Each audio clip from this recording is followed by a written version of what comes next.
Welcome to SKM institute. नए सत्र के लिए इग्नू के सॉल्व असाइनमेंट अवेलेबल है।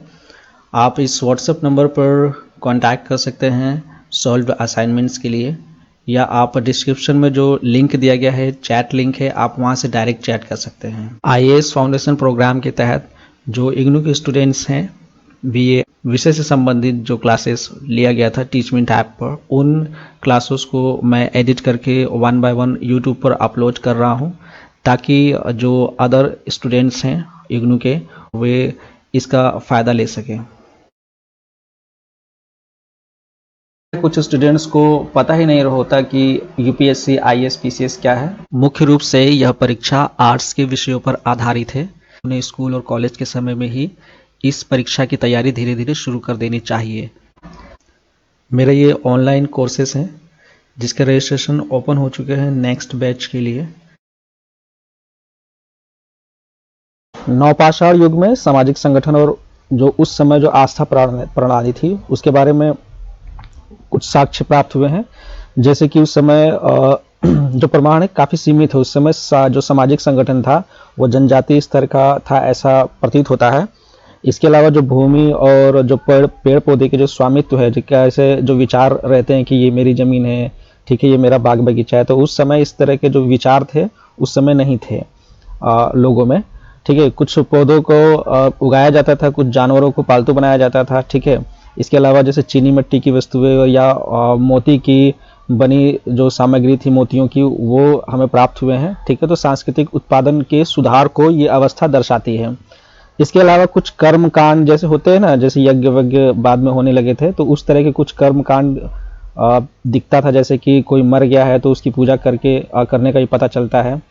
इसके अलावा जो प्राकृतिक शक्तियों की पूजा की जाती थी पेड़ पौधों की, ठीक है, और कुछ कला वस्तुओं के साक्ष्य भी मिले हैं जो कि काफ़ी सीमित है। इसके अलावा जो पक्की मिट्टी होती है, इसके कुछ टेराकोटा से बनी मवेशियों की मूर्तियां प्राप्त हुई है। ठीक है, जिसमें और मूर्तियों से जमीन के उर्वरक होने के बारे में पता चला है। तो ये था उस समय का जो सामाजिक संगठन था उसके बारे में, और आस्था जो उस समय की जो आस्था प्रचलित थी उसके बारे में। अब ये हमें कुछ बोध प्रश्न करने हैं। ठीक है, जो बोध प्रश्न 2 है उसी को। तो इसमें क्या है, एक सेंटेंस दिया हुआ है। ठीक है, हर सेंटेंस के आगे आपको या तो टिक करना है या तो क्रॉस करना है, यानी कि जो सही है उसे या जो गलत है उसकी पहचान करनी है। ठीक है, तो ये बोध प्रश्न 2 है।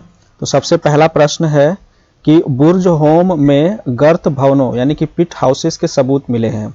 ठीक है, यानी कि जो गर्त जो होता है, गर्त यानी कि जो जमीन के नीचे जो होता है ना, उसको गर्त बोलते हैं। ठीक है, तो बुर्ज होम हम जैसे हमने पढ़ा था अभी, जो बुर्ज होम है वो कश्मीर में बेसिकली वहाँ पे नवपाषाण संस्कृति के अंदर हमने देखा था कि वहाँ पे लोग जो है ज़मीन के नीचे जो घर है उस टाइप का बना करके, गड्ढे बना करके वहाँ पे रहा करते थे।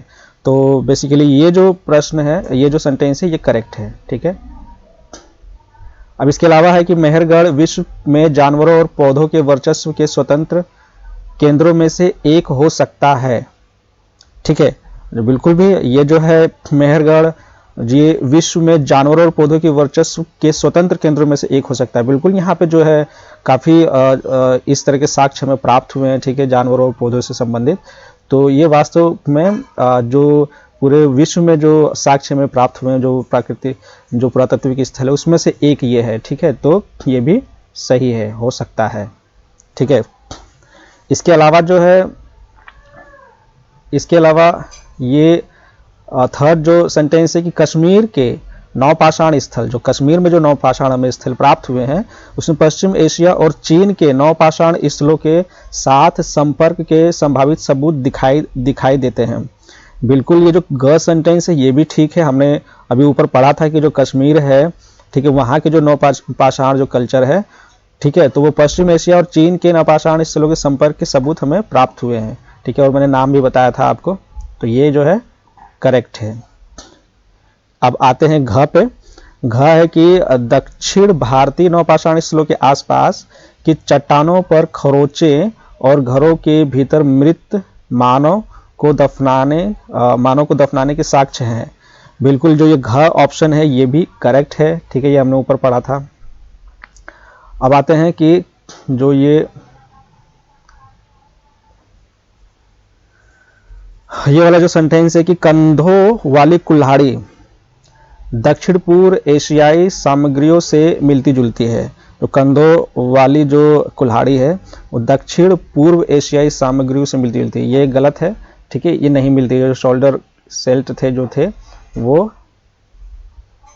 यूनिक थे यहाँ पे। ठीक है, उत्तर पूर्वी भारतीय नौपाषाण स्थल दक्षिण पूर्वी एशिया के साथ संपर्क का कोई सबूत नहीं दिखता है, गलत है, क्योंकि संपर्क का सबूत हमें दिखता है। ठीक है, उत्तर और दक्षिण, उत्तर पूर्वी भारतीय और दक्षिण पूर्व एशिया, ठीक है, जो नॉर्थ ईस्ट एशिया है उससे हमें संपर्क के सबूत मिलते हैं। तो इसमें बोला कि नहीं दिखाई देते हैं, तो ये गलत है। इसके अलावा डोरी से चिन्हित, ठीक, यानी डोरी से चिन्हित क्रोड मार्ग यानी मृदभांड विंध्य गंगा घाटी के नौपाषाण स्थलों की एक विशेषता है और चावल के प्रमाण भी यहाँ नहीं मिले हैं। तो यहाँ पे चावल के प्रमाण जो है नहीं मिले हैं। ठीक है, मैं फिर से कह रहा हूँ, यहाँ पे चावल के प्रमाण नहीं मिले हैं। और यहाँ की जो विंध्य गंगा घाटी के जो नौपाषाण स्थलों की जो विशेषता है वो यह है कि यहाँ पे डोरी से चिन्हित मृदभांड प्राप्त हुए हैं। ठीक है, तो इसलिए ये सही है। ठीक है, इसके अलावा अभी जो नेक्स्ट है क्वेश्चन नंबर 2, इसमें क्या है, फिल इन द ब्लैंक्स है। ठीक, एक मिनट, काफी ऊपर चला गया।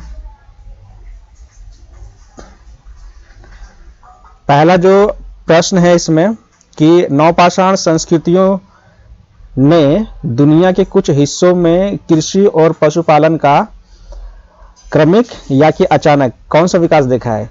क्रमिक का मतलब होता है कि धीरे धीरे ये संस्कृति विकसित हुई, अचानक का मतलब होता है एकदम से आ गई। ठीक है, तो ऑब्वियसली यहाँ पे जो संस्कृति कोई भी इवॉल्व होती है वो क्रमिक होती है। ठीक है, तो यहाँ पे ये वाला ऑप्शन जो है फिल इन द ब्लैंक्स में भरा जाएगा। इसके अलावा जो है पौधारोपण, इसका अगर किसी ने पढ़ा भी नहीं होगा ना, इस प्रश्न का आंसर दे देगा, क्योंकि संस्कृति जो है ना एकदम से डेवलप नहीं हो जाती है। ठीक है, संस्कृति जो है वो धीरे धीरे धीरे धीरे डेवलप होती है। ठीक है, जैसे कि आज के समय में जो डिजिटल जो कल्चर है, ठीक है, मोबाइल से ही सब कुछ जो है होता है। तो आज से 10 साल 20 साल पहले ये सब था नहीं, तो चिट्ठियों से होता था। ठीक है, तो ये जो क्रम के हिसाब से ही प्रोग्रेस होता है संस्कृतियों का। ठीक, पौधारोपण का सबसे पहला साक्ष्य कहाँ प्राप्त हुआ, शिखांत पुराण पुरापाषाण या कि ताम्रपाषाण। ठीक है, तो इसमें जो है इसका आंसर है शिखांत पुरापाषाण में हमें प्राप्त हुआ था। संस्कृतियों में इजराइल या पाकिस्तान के आसपास के क्षेत्रों में पाया जाता है। ठीक है, तो शिखांत पुरापाषाण संस्कृतियों में जो इसका जो ऑप्शन इजराइल है वो सही है। कौन सा, इजराइल, यानी पाकिस्तान तो इधर ही है। ठीक है, लेकिन ये जो इजराइल है इसमें शिखांत पुरापाषाण जो है यानी पौधारोपण का जो सबसे पहला साक्ष्य है, ठीक है, वो यहाँ पे शिखांत पुरापाषाण और इजराइल के आसपास है। ठीक है, जो इजराइल के कुछ शहर जो है काफ़ी पुराने हैं। ठीक है, ये भी पता है, जो सबसे ओल्डेस्ट सिटी वहीं पे आता है। ठीक है, इजराइल के आसपास जो है। इसके अलावा जो है एक विचारधारा जो संस्कृति के अनुकूलन की धारणा के विरुद्ध है। ठीक है, ऐसे कोई सोच जो कि संस्कृति के अनुकूलन यानी कि संस्कृति के साथ ढलने की धारणा के विरुद्ध है, का तर्क है कि दक्षिण पश्चिम एशिया में जीवन पूर्व नवपाषाण काल में शुरू हुआ, जो कि सांस्कृतिक या पर्यावरणीय कारणों को दर्शाता है। पर्यावरणीय कारण तो हो ही नहीं सकते, ये जो सांस्कृतिक कारण ही हो सकता है। ठीक है, को दर्शाता है, जो नवपाषाण विकास के प्रमुख भूमिका निभा रहे हैं। ठीक है, तो सिंपल सी इसमें जो नवपाषाण काल जो बताया है, ठीक है, तो नवपाषाण काल जो है जब पूर्व नवपाषाण, ठीक है, अब जो पुरापाषाण हो गया, ठीक है, उसके बाद फिर जो है नवपाषाण हो गया, तो ये क्या है, संस्कृतियां हैं। ठीक है, पर्यावरणीय कारणों से नहीं, सांस्कृतिक कारणों से जो है चीजें बदल रही है। ठीक है, तो इसका आंसर होगा सांस्कृतिक। इसके अलावा जो है इसके नीचे जो है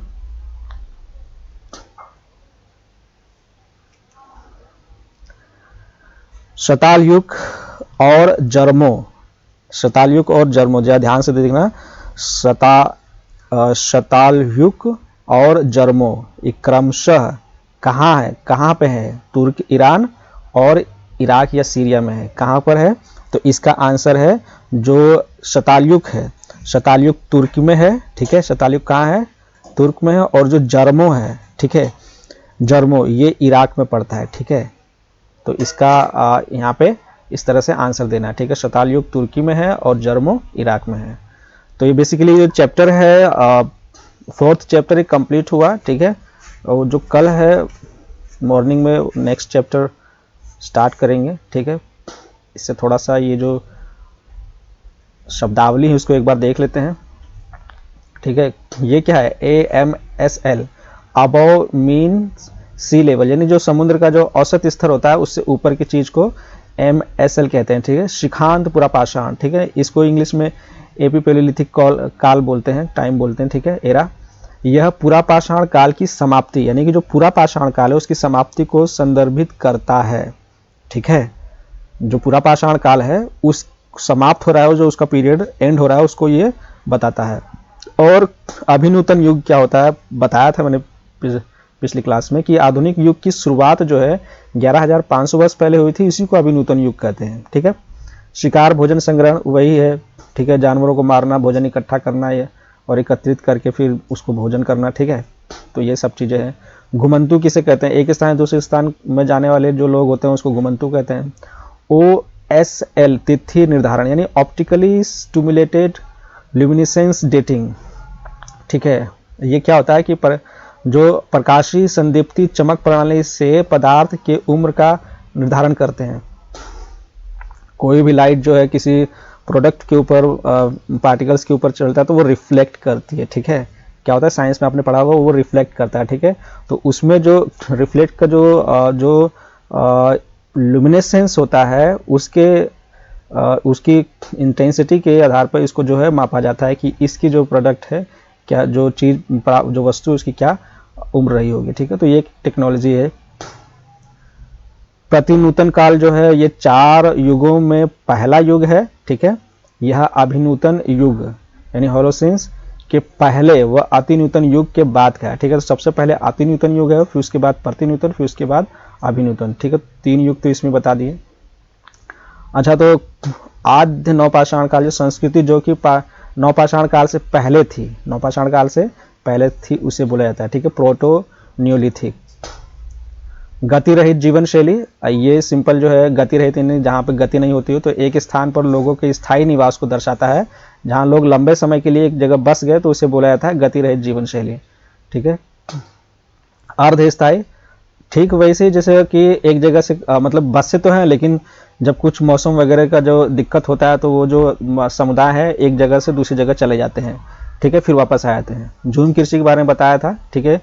एक भूखंड होता है, वहाँ पे कृषि करते हैं, फिर उसके बाद उसको परती छोड़ देते हैं, फिर दूसरी जगह जाके फिर कृषि करते हैं, ठीक है। तो 1 साल बाद या 1-2 फसल के बाद फिर जो पहली वाली जगह थी उस पर दोबारा कृषि करते हैं। तो इसे झूम कृषि, मतलब घूम घूम के कृषि करना, इस तरह से। पहले खेत वगैरह सब जगह खाली पड़ा रहता था, तो ऐसा होता था। नॉर्थ ईस्ट में कहीं कहीं अभी भी होता है। लकड़ी से बना, ये जो वेटल एंड डॉब, लकड़ी से बना घर, मिट्टी से पुता घर, ठीक है। तो ये एक तरह से क्या है कि घर जिसकी दीवारें लकड़ी के तख्ते के होते थे, उस पर तख्ते से बनी होती थी, मिट्टी से पुती होती थी, तो इस तरह की चीज़ें थी, ठीक है। तो ये बेसिकली जो ये 4th चैप्टर है एंड हुआ, ठीक है। और कुछ बच गया क्या इसमें, बस इतना ही है। Thank you very much.